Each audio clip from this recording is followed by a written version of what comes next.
And I'm not even in the state of Florida. Welcome. We are now live with another episode of the Sunshine State Happy Hour presented by Florida Beer Blog and the Florida Beer Podcast. This is Dave, your host and author. There's a lot of new faces on today's episode, but I'm going to start with a round of the podcast episodes that we're doing on the Florida Beer Podcast. We have stopped our normal operation, and we're doing little miniature episodes from around the state, just understanding how people are dealing with the weird quarantine that we have going on. And if you were able to listen to episode 2 of that, you would hear our new co-hosts for today's episode, and that would be Jeff and Shane from Big Bear Brewing Company here in Coral Springs. Gentlemen, how are you doing? Good. Great. Excellent. And the episode that actually just released yesterday is from one of the great breweries up in Tallahassee. And if you need any information on Tallahassee beer, the people that you go to are the TLH Beer Society. So we have the two gentlemen from that, Danny Eller and Matthew Crumbaker, as our special guests for today. Gentlemen, how are you? Doing well. How are you doing? I'm doing pretty good. Danny, good, looks like you just poured something. So what do you have with us today? Well, we're going to have one of our brewers from up here in Tallahassee join the show here in a little bit, Ryan LaPete from Deep Brewing. This is their Refraction Double IPA. It is now a 2-time gold medal winner here in the state of Florida for Best Florida Beer. Back-to-back gold medals for the Red Imperial IPA category. It's really one of the best beers that's ever been canned here in Tallahassee. Just a great beer. I know Matt can attest to that as well. It's just it holds up really well in the can. Super hoppy. It's all mosaic hops, I believe. Is that right, Matt? All mosaic in that one. Mm-hmm. Yeah, it's just an incredible beer. So, and got it in our glass right here that we've got our logo on it as well. So nice. I am literally watching Jeff's wheels turning in his brain because he is going to steal that idea. He's already about to order all the mosaic hops he can. No, time out. No, time out. Matt's A10, bro. What? The point. My predecessor, Matt Cox. Point. The A10 is a red. Not too shabby. Red, all mosaic. Nice. Oh, really? Really, I felt like he was explaining the beer. That's funny. Yeah, so for those of you that don't know, Matt Cox, the former brewmaster of Big Bear Brewing Company, now is the brewmaster at Copper Point. Yeah. I can never get that right. And one of his one of his core beers is A10 Warthog. Yeah. Which is pretty similar. Which is what he just explained, like to the T, man. All mosaic. And it's a solid beer. He doesn't submit to Best Florida Beer for whatever reason. I don't know. I try to convince him to, but he's medaled with it, or USBTC. I don't know if you guys know about that one. So yeah, so he takes some stuff with that in the USBTC, and he makes a double version of that. I don't know what the hell I'm promoting that. Anyway, called the B20 Bombardier. The B20 Bombardier is a double version of that, but it's all mosaic red, just the way you explained. Yeah. Like nice. I love mosaic, man. It's a super dank beer. I mean, it's just as soon as you smell it, you know what you're about to taste is really, really good. And I think that's what you get from the mosaic on that. I mean, you see a lot of double IPAs. They've got all these varying, hops in this one. This one is just the mosaic all the way through. And I mean, I think that's the beer that's the hop that's really been treating this beer really, really well. So yeah, I use mosaic. Yeah. Nice. Matthew, I know that you don't have a Florida beer. Well, I do have a Florida beer. It's not a Tallahassee beer. Okay, that's fine. But I went with the 8-state Untitled Art collab, the macadamia white chocolate stout that they put out probably right around Tampa Bay Beer Week, right in there. So I just knocked off work, so I'm going with a bigger beer. But but that's what I'm doing. So still Florida. Just not Florida. Untitled Art. Sorry, Untitled Art and 8-state. So South Carolina. Like All right, it's a good beer though. 15%, right? Yes. Ooh. That's it's like a macadamia white chocolate or something. Isn't that what it is? Yeah. Gosh, that's amazing. Yeah. We've been polishing off. What's that? We're drinking. I'm sure you were going to go there next, but we're drinking Sierra Nevada. He's drinking the pale. I'm drinking the hazy little thing. So I am completely. I ran out of my beer. Of your own beer? No, so how do I explain this without like Just don't. I may or may not have quite a few beers on tap in my house and beers from the brewery, but I don't necessarily ask permission. I brew the beer, so essentially to me, it's my beer. Right. But dude, I'm a brew pub. I don't know if you guys know. So I'm a 10-barrel system in a brew pub, and the owner he's a particular individual, and I don't feel like having that conversation with him. But when the restaurant's busy, it's very easy for me to walk in there and fill up 20 kegs. When the restaurant is doing takeout only, I don't feel like, and his profits are obviously, and on a serious note, profits are taking a huge hit. So I don't want to just be seen in there, walk in there, taking out 20 kegs and stuff like that. So we've been trying to cut back on drinking some of our own beer and stuff like that. And actually, we do buy local. We have a whole lot of local beer in the fridge, but we felt like drinking some Sierra Nevada today. So that's my favorite brewery. So that's what we're drinking. Yeah. I just went to Asheville for the first time back in November, man. I took that tour. Really, really, really great. I mean, just everything that I tried there, all the stuff that you can't get in the stores was great too. So, yeah. Yeah, man. Yeah. Nice. Well,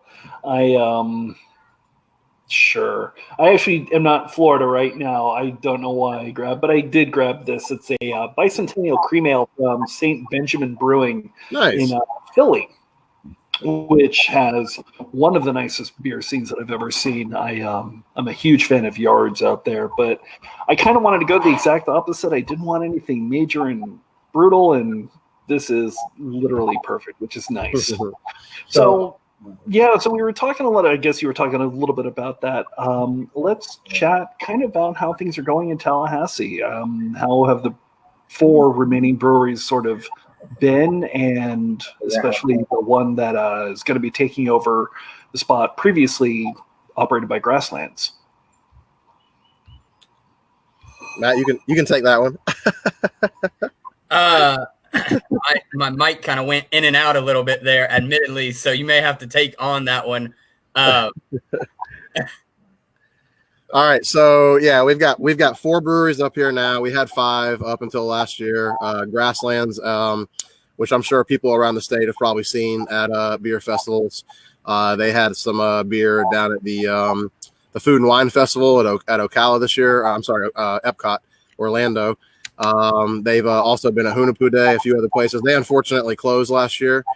We don't have anybody in their spot yet. There's been somebody that's going to be moving in there pretty soon, we thought, but this was before all of this happened. So a lot of moment. They were just trying to hire a brewmaster and kind of get going. 4 that are currently still here right now are Proof, which you had on your show last week. They're the OG brewery here in Tallahassee, started in 2012. After them would be Lake Tribe. They opened in 2015. After that will be Deep Brewing, who Ryan will be on here with us in a few minutes. And then the newest brewery is Ology Brewing. They opened in 2017. So 2012, 2015, 2016, 2017. So we've been kind of fairly entrenched here with the 4 that we have at the moment. I describe our beer scene all the time as small but very mighty. I feel like you could take any of our breweries and transplant them into a bigger city, and they would kind of instantly become one of the best breweries there. They just all do really, really good stuff, different styles. They're all very, very different. Ology is really well known for the sours. Ryan makes, incredible stouts and IPAs, also really good sours. Lake Tribe's known for some wild sours, a lot of ales, a lot of pale ales, do a lot of different IPAs. And then Ology they've just been renowned, in the last couple of years for some of the sours they've been doing around the country. And they're in, I think at this point now, 5 or 6 different states they're distributing beer to. They've really branched out really, really fast. Opened up a second location here in Tallahassee recently. They're the first brewery to have a second tasting room at the same time in town, and they're also our youngest one. So they're moving pretty fast as well. And then we've got a couple new ones that are coming too. Full Fire Brewing. Shout out to our guy John Nash over at Fermentation Lounge. He's very much like our guys here at Coral Springs. He operates out of a brew pub. He's been brewing his own beer for several years there. But next door to the actual brew pub, he's actually going to open a tasting room just for his brand of beer. So it'll be right next door, open a couple of days a week. The days that you can't get into the tasting room, they'll also sell the beer over at the brew pub as well at the same time. So kind of a cool thing going there. He was actually supposed to open in April. That's obviously not going to happen now. That's been a little bit delayed. And you can see my hat right here. Southern Field is another one that's coming real soon. To this area. They're going to be out in Mariana, which is about 70 miles outside of Tallahassee, but we've got kind of a wide net that we cast with the Beer Society. We cover all the way into South Georgia, over to Panama City, and then also Halpatter over in Lake City, which I think you guys are probably familiar with as well. So. Yeah, I've been to Halpatter once. It's absolutely phenomenal, and it's a great story to talk about how a brewery can revitalize absolutely a city that time sort of forgot a little bit. I know that you've also got some connections with people like Oyster City and so on. Not quite as far as Pensacola, but you get kind of right up on the doorstep, I think. Yeah. So excellent. Dave, spin me up real quick. I mean, I sorry guys, I jumped on this kind of last minute. So I'm not really familiar with Tallahassee's beer scene. So Danny and Matt, you guys run the Tampa Bay Beer Society, right? You got Tallahassee. You're good. You're good. I told him before he asked me to come on this show that I had my first beer at 11 a.m. He's like, "Oh, good." I'm like, all right. So, all right. So I like it. I like it. Beer Society. So you're affiliated with? You kind of do what I do. Right. Exactly. You kind of like promote the breweries in the local area, spread the word, blog about it, talk about it, stuff like that, right? Kind of a marketing arm. I think Danny always puts it best as we're kind of the megaphone for Tallahassee's beer scene. So initially we were just kind of fans of the scene here and trying to get people in Tallahassee interested and more up to speed with what was going on actually in town. So keeping people up to speed on can releases, bottle releases, what might be going on the tap, what might be on the tap takeover. And really just trying to educate the consumer in general. And then from there, it branched out to taking the brands to other cities. So Danny doing road trips tied with a good friend of ours, Tally Mac Shack, and going to Jacksonville breweries and kind of showcasing what Tallahassee has down in Tampa. Danny was doing the Brewers Guild. Yeah, Brewers Guild for Tampa Bay Beer Week, the kickoff. But yeah, educating people outside of Tallahassee in terms of things that are going on up here, because like he mentioned, you look at someone like Halpatter, who's kind of a little bit of an island in the state, right? They're not necessarily Gainesville. They're not necessarily Tallahassee. No one really thinks to go to Lake City for craft beer, but they produce some good ones, right? And so they can use a little bit of help of getting maybe larger city centers like Tallahassee, Gainesville, drop down from Valdosta, who we've done some work with Georgia Beer Company up there too, and getting them to come down and go, look, there's great beer to be had all over the place here. You just gotta be willing to kind of step out and go find it. And we're trying to find those places for people and match them up together. So. And what's really neat, and it's funny listening to you talk about, especially Danny, listening to you talk about some of these names. They're names that I keep hearing roll off your tongue when you listen to the Saturday Morning Bottle Share, which is your ESPN radio show Saturday mornings. Now you're still doing those, even though you're going to be separate for the next little while, correct? Yep. Matt's got a recording app on his phone. We've been getting people on the phone the last month and a half or so, and just doing them all by phone. I mean, the audio is obviously not as good as being in a studio, but we're making do. And props to Matt for editing the show every week, because we're notorious for never staying within our 24 minutes that we have. So. Yeah. What was that show again? Can you say that again? Saturday. Go ahead. No, you do it. It's called the Saturday Morning Bottle Share. It airs on at 9:30 a.m. Here in Tallahassee on Saturday mornings. We record it during the week because obviously trying to get up at 9 o'clock in the morning on a Saturday after going out and having some beers on Friday night. It's not exactly ideal. So we record it during the week. It comes on Saturday mornings. During football season, it's an absolutely ideal slot because our show ends and it goes right into ESPN. College game day, yeah. How do I access it? It's literally on. Did you see that? So, yeah. All right, there you go. Awesome. There we go. So if you go to 97.9 or ESPNTallahassee.com /TLH Beer, all of our shows are there. Now they do have an app, so you can listen to it live when it actually airs, which is 9:30 on Saturday mornings. But it's actually got all of our shows there, like a podcast. You go through it. Which episode am I on? I went through naming them, and then I kind of we lost the sheet, so I have to go through and do it again. But you're up there in that first set of 26. You were pretty early on. Gotcha. Joey Redner and Cigar City's down there around like 45, 46. And then we really started picking up steam, kind of going from there. We're up into the 80s now. But yeah, I mean, you can listen to it like a podcast there. Now, a lot of that is promoting local events, local beers as they come out. So, getting into it a little bit later and going back and listening to it, you do lose a little bit there on some things. But hey, what's up, Ryan LaPete? Yeah, what I mean. I'm talking about the show, and for some reason, it kicked Danny off. I need to figure out what's going on. Yeah, his stuff froze. That's a suitable replacement. Bye, Danny. I apologize. So we are joined is in the middle of Matthew's conversation about his radio show. We're joined by Ryan LaPete, the owner of Deep Brewing in Tallahassee. Ryan, how are things going? Oh, as well as can be, considering everything. Oh, sorry about that. I forgot to mute my phone. Unprofessional though. Yeah, about as good as can be. We're about midweek here, so we're running just takeout option right now. We got our website up and going, and got my guys kind of in the back cleaning things. They've cleaned the tanks for probably the 7th or 8th time in the last 2-3 weeks. So. Have you managed to keep your staff there, or have you had to make some cuts, kind of like Big Bear has? So we're in kind of a lucky situation. All of our core staff, everyone that I would consider full time, is still on right now. We've got we kind of hired with we're only open 4 days a week on a regular basis anyway. So most of our front of house staff are all they've got something else going on. They've got a full time job somewhere else.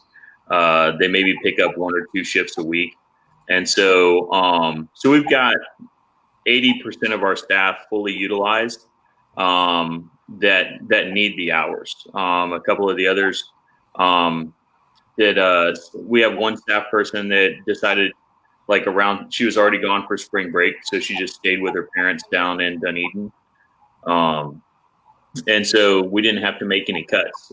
So luckily everyone that still wants to work can pick up a couple hours here and there. And then my guys in the back of house are actually one of them got overtime last week. So I had to lay the hammer down. So nice. Other than that, we've got decent revenue coming in. I'm pleasantly surprised by what we've got as far as online sales. Although over the last 3 weeks, we've kind of seen it just gradually, slow down just a smidge. But it's at least keeping our staff's hours paid and keeping the lights on. So. Excellent. Now, how has your actual package been? Because I did not realize this, but apparently the big issue that everybody has now are crowler shortages, the actual cans themselves. I know, Big Bear, you've never had package anyways, so you just let people come in with their own stuff, right? Oh, we ordered some growlers too, and it's kind of one of those better to beg for forgiveness and ask for permission situations.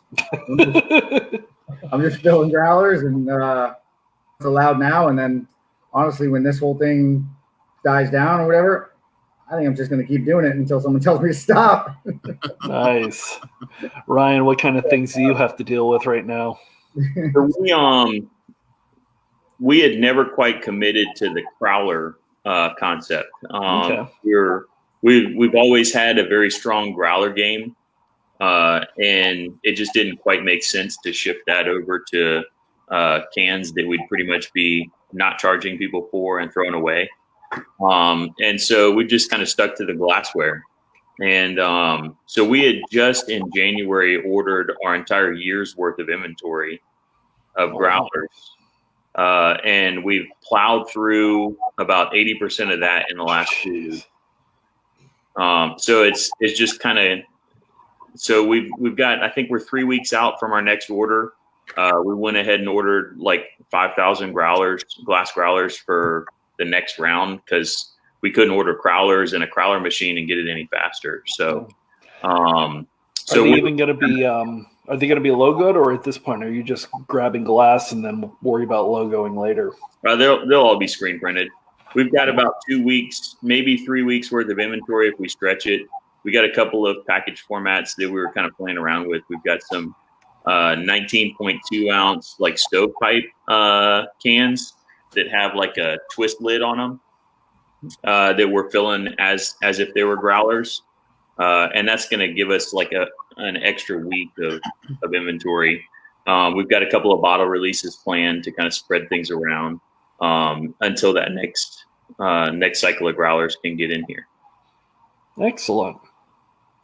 How and I guess Matthew and Ryan, you can both kind of answer this question, and I had spoken to Byron a little bit about this, but since Tallahassee has such a small but very intensely focused beer community, how have they sort of been rallying around the current situation?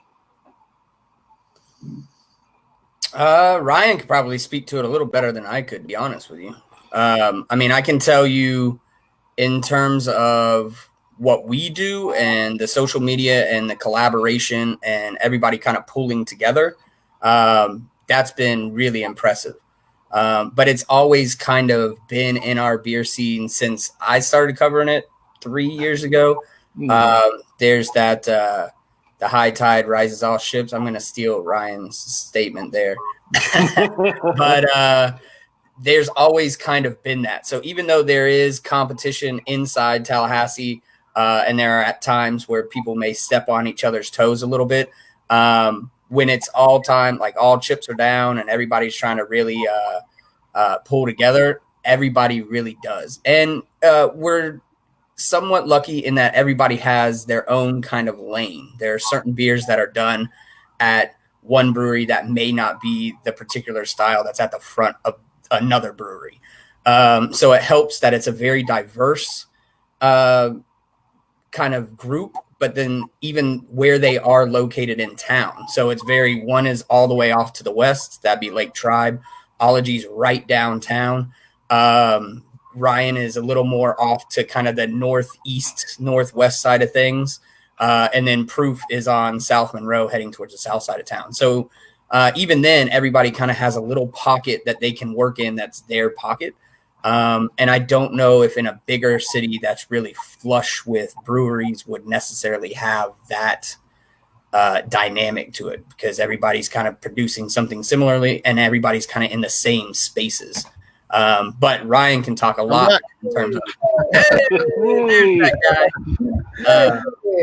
everybody, Matt and Ryan both know that I have one of the jankiest phones in the entire world, so that's what's going on. It is a daily joke. Got a good camera though. I was running with the laptop off of my Wi-Fi on my phone, and my phone was in the sun, and my phone was like, "It's too hot. I'm going to shut the entire thing down." That's what happened. So I lost my connection there. So yeah, your screen froze on a face like this. Yeah. We'll green screen it later. That'll be good. Yeah. What's up, Ryan? What's up, man? How you doing? You dropped out right before I got here. I figured you were going to come on right then, so that was good. It literally looked like he replaced you mid-stream. So Matt, let me pry a little bit, man. It seems like you're being awfully diplomatic in your answer there. As far as, well, this brewer has this corner and this brewer brews this style of beer, and no one's stepping on any toes and stuff. But I mean, is that necessary? I'm just being No, it's worth asking the question. I wouldn't say nobody steps on anybody's toes, but I think right now, what you see is everybody's trying to figure this thing out, right? And then now is concerned. I agree with you. Prior to, yeah, I mean, there are times where people step on people's. I mean, that's business, right? The younger guy on the block and the older guy on the block are gonna butt heads. This is the way it goes. I mean, I know I have a brother. I know Ryan's got a brother.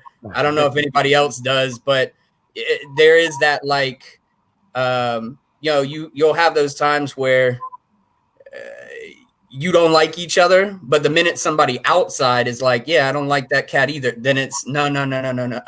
There's kind of that pushback on it. So it's not to say that it doesn't happen, but I was more answering it, within the context of right now, which is, one person figures out a little piece of it, and then you'll see people kind of migrate to like, oh, this is working. This is how it works. And then, I would imagine package is going to be the next thing. Someone may figure a little portion out. Everybody will kind of go, well, that lane is working over there. And I mean, in this current climate, I think that's what I'm seeing. But yeah, I mean, outside of that, when people really need help, and brewers are typically decent people. They're not, no one's looking to be absolute cutthroat. We're not on Wall Street. It's kind of. No, at the end of the day, we're not getting rich in this game. It's all the interest of good beer. So I do agree. I agree with you there. I guess, I know what you're saying. But I mean, I guess what I was getting at is, well, no one should really stay in their own lane. There should be, competition. Oh, no. Yeah, it's not that. Well, I guess it's a good question for Ryan. Did you accidentally step on any toes? Obviously, don't name names, but what was your experience opening up there? So we purposefully opened up away from everybody.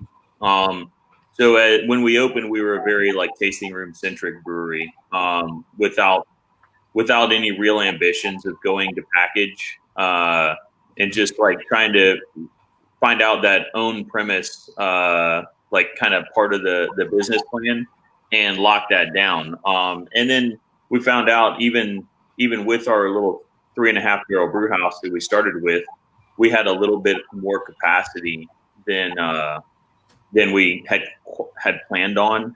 We were able to push it a little bit further, to the point where we were running we were kind of getting 4 barrels per batch out of the brew house, and running 5 turns a day into 20s. So we produced, before we swapped out that system, about 1,200 barrels a year on a 4-barrel brew house. And so we stepped on toes in that, we came on the scene as a brew pub, own premise kind of business model, and then entered the market and started taking tap handles. And then eventually we got into Publix. We're approved for the 12 Publix in Leon County.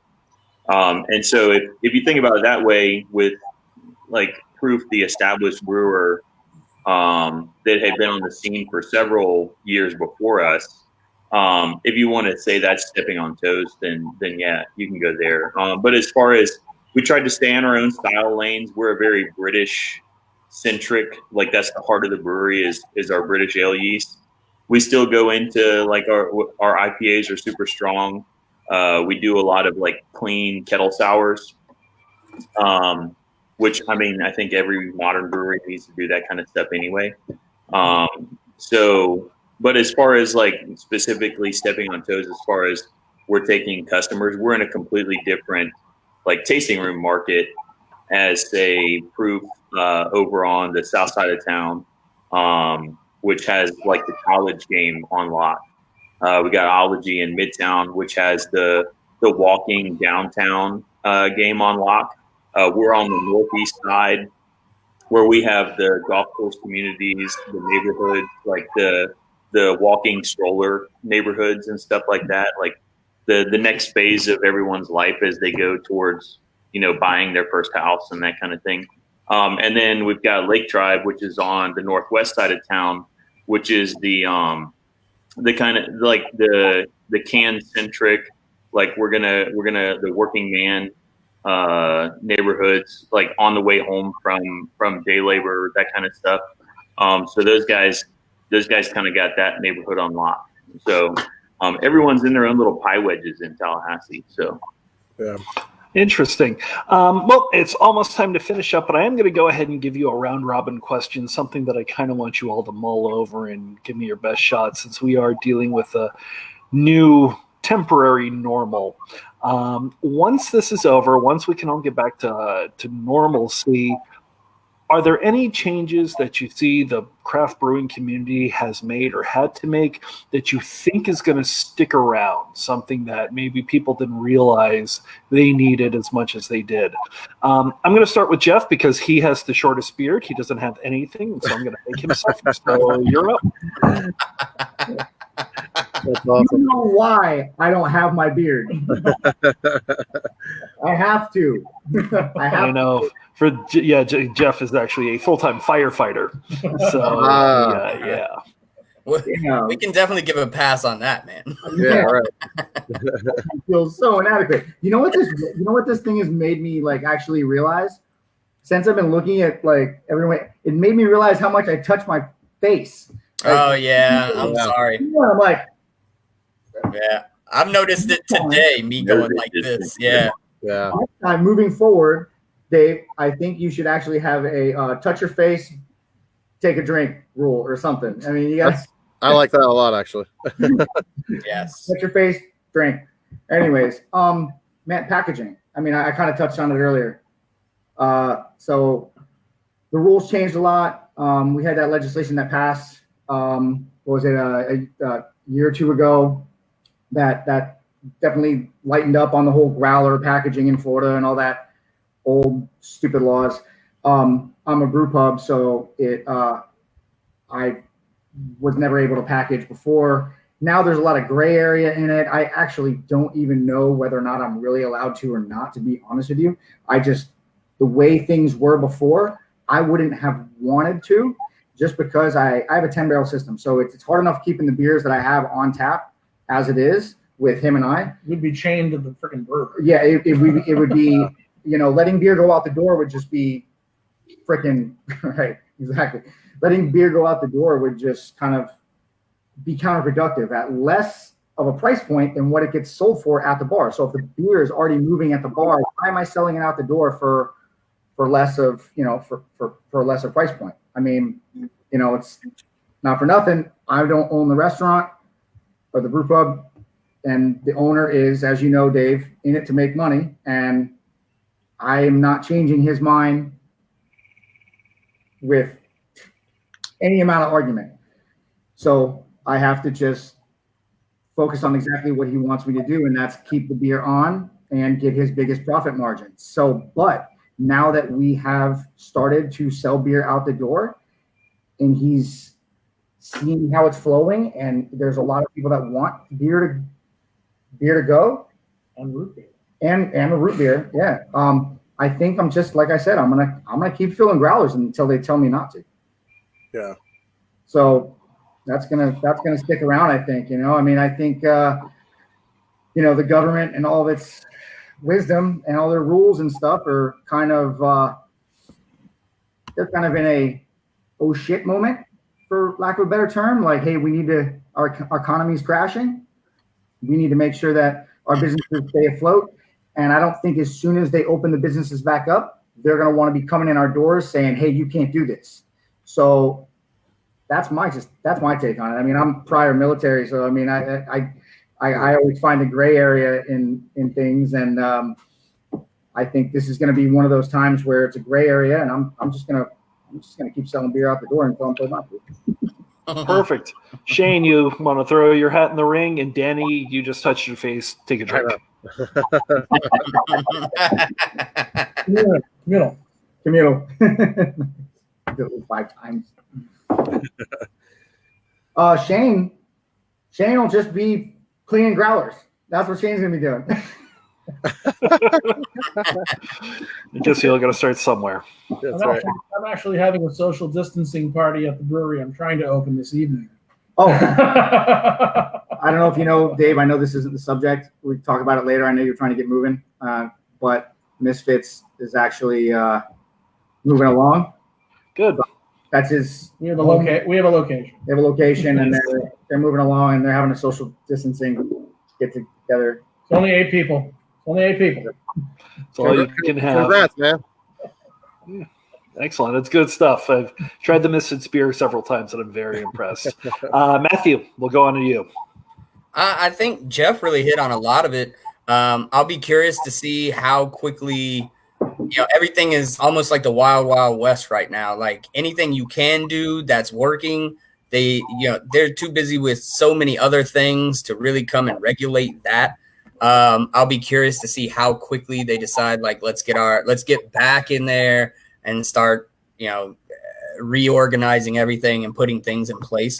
But I think one of the things that'll stick kind of in the vein that he was going with, which is packaging, is I think the creative marketing of packaging. So right now, initially you saw everybody go, all right, the first thing is we've got to get it curbside and we've got to promote how safe and sanitized that everything is, right? And that was like the initial push that I saw in maybe the first 2 weeks of this. And then from there, it was, all right, everybody's curbside, everybody's sanitized. Now, how do we differentiate ourselves from everything that's in the marketplace? Look, I can go and get cans anywhere I want to get cans.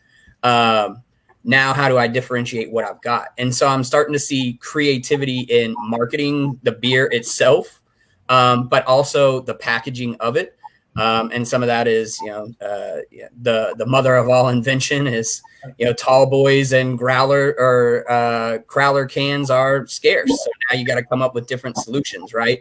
And then I also think starting to really realize while you can get your beer out and get it in the market in package, you can really pump a lot of beer out through your tasting room in package if you've got the space and the time to do it. And I wonder, I think that might be something that sticks is I know Proof mentioned it on our show last week, which is we've been a lot more creative. We've put out a lot more unique package than we've ever even considered doing. Mm-hmm. And I think that is something that has to at least weigh a little bit when things normalize to one of the things I'd love to see is people do a mixed 4-pack.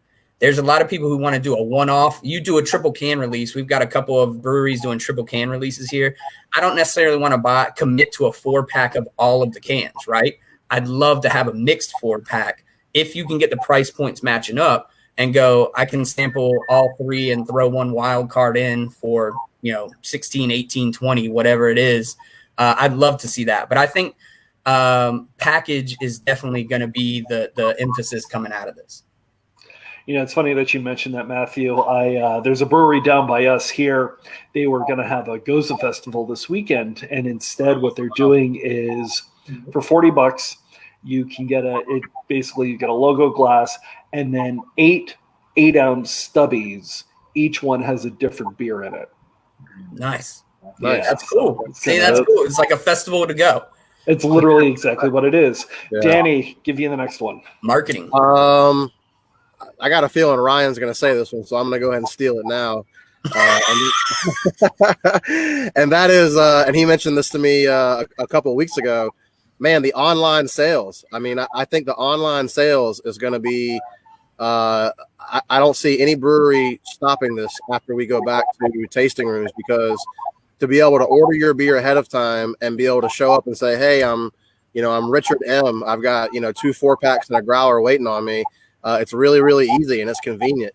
I think as long as you can dedicate a staff member to handling some of the online ordering and getting it together, you're going to, I think breweries realizing they can sell, a lot of beer. It's really easy. I think Ryan says to that. It's been pretty easy. He's got an incredible online site, pickup at deepbrew.com or pickup.deepbrew.com. Is that right, Ryan? Deep Brewing, yeah, deepbrewing.com. I mean, you go on there, you get to run through a menu, you select it, you add it to a cart, you check out.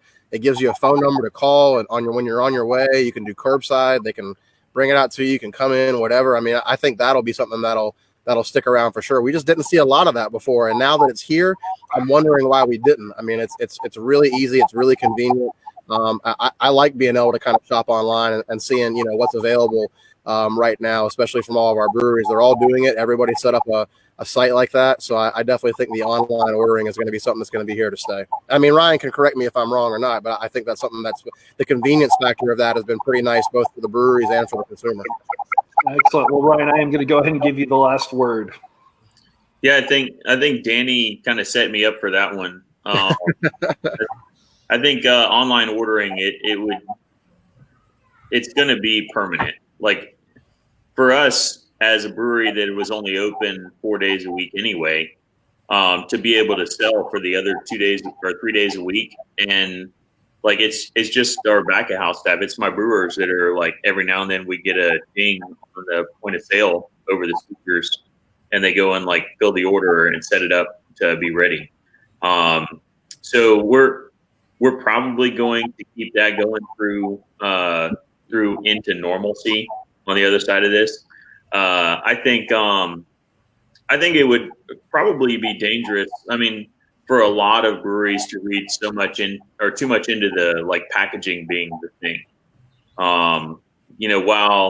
While it's the only source of income right now and it's the only option that we have, there's the danger of a lot of people that were formerly on premise to like roll into package and realize that they're not making the margins that they were beforehand.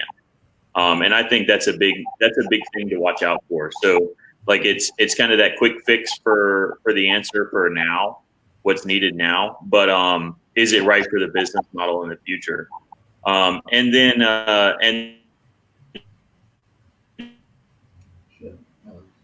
into like entering the distribution market, especially a lot of the smaller guys. We're a little bit different. I see some breweries like kind of trending towards delivery, even though delivery's like not quite like on the regulatory, it's a little bit in the gray area. I'm not going to call anyone out on that, but it might come back and bite us in the future if we all choose to do that just to save the business.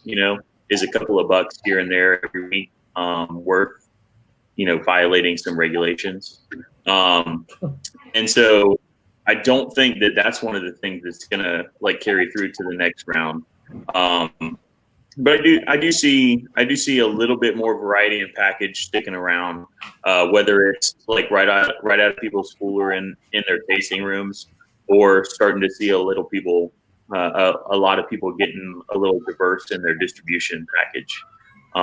But I hear stuff like from some regional and national brewers, like the craft brewers that have 48 states or something like that, that they believe that like the flagships are here to stay. Like this is the new like renaissance for flagship beers. And so we got to wonder if they know something that we don't know.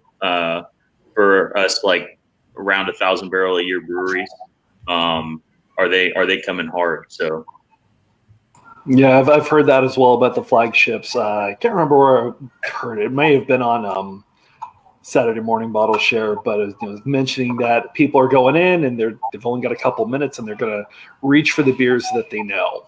So, gentlemen, thank you so much for coming on for today's Sunshine State Happy Hour. Went a little bit longer. That's perfectly fine. Don't forget, we are available at floridabeerblog.com. Florida Beer Podcast is available wherever fine podcasts are found. Big Bear Brewing Company in Coral Springs, Florida. And if you look above Shane's head, there's that nice little 2020 Best Florida Beer plate, whatever that is. So, Jeff, Shane, thank you for being our co-hosts.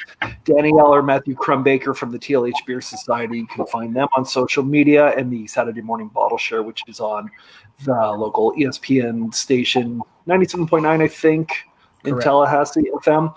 And then Ryan LaPete, owner of Deep Brewing in Tallahassee, Florida. Hopefully one of these days I'll be able to get up there and get some deep brew beers for myself. Thank you all so much for coming on. Have a great rest of your day. Drink Florida Craft. See you guys. Appreciate it, Dave. Cheers. Cheers. Thanks for having us on.